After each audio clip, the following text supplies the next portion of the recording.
Hey, what's up guys? So this is my welding setup. This is where I keep my tanks, my oxygen and acetylene. They stay in this cabinet all year round. I built the cabinet last year and that seems to be working great. Right now I've got a welding tip on the torch and the oxygen is set to 4 pounds of pressure and the acetylene is set to 4 pounds of pressure. That's usually the pressure that I run when I'm oxyacetylene welding. However, I don't do this all the time and it's been a couple years since I did it. I was just playing around a little bit to get warmed up. But so that's where the tanks are, and then I've got my welder, which is in this cabinet. This is an old stick welder. It's an old Lincoln stick welder and this thing works great. I've been using it for more than 25 years. My boss back at the Woodworker gave it to me, and I plug this into the barn. I just run the plug through the window into the barn. I've got a gang box here where I plug my grinders and my wire wheels in. It's always nice to have everything plugged in so you're not constantly unplugging and plugging in tools. And the reason why you might want to know how to do oxyacetylene welding is right now I'm going to repair this little wind chime, and there's no way I could weld this little chain to this thin piece of metal without just blowing a hole through it. But with oxyacetylene welding, we'll have no problem tacking the chain to this piece of metal. So I figured it was a good example to do a little oxyacetylene welding.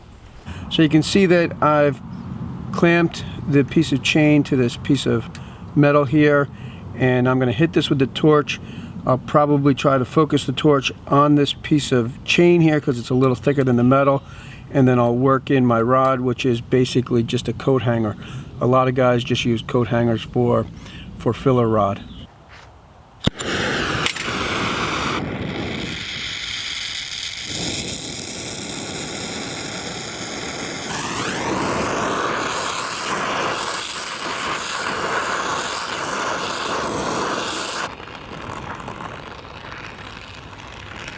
Well, I'm going to say that this is nothing to be proud of, but it is going to work.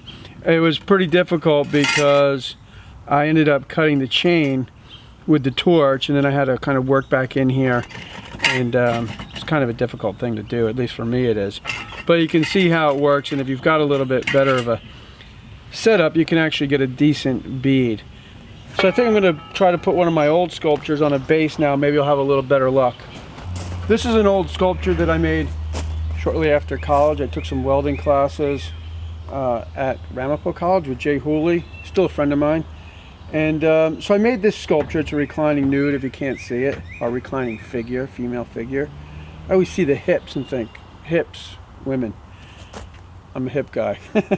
So anyway, this was originally attached to a piece of plywood, then it was framed, and at some point I took it out of there, and it's been kind of just kicking in the back of the shed, and I just came across it, and then I found this piece of scrap metal in the scrap pile I have over there by the beehives, and I'm gonna put this, I'm gonna attach this to here. And again, I'm thinking if I were to try to do this with the arc welder that I have, I'd probably blow a hole in the sculpture. So I'm gonna try to hopefully get a better bead with the oxyacetylene welding.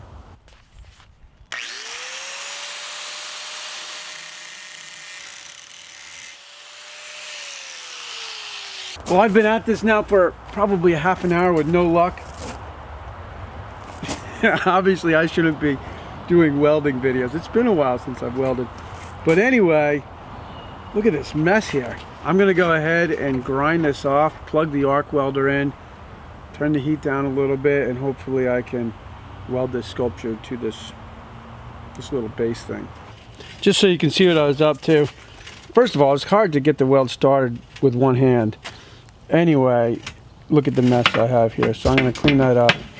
And like I said, I'll try to do it with the arc welder.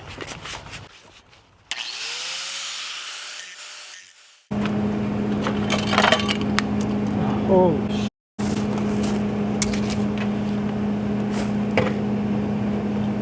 damn it. How did that happen?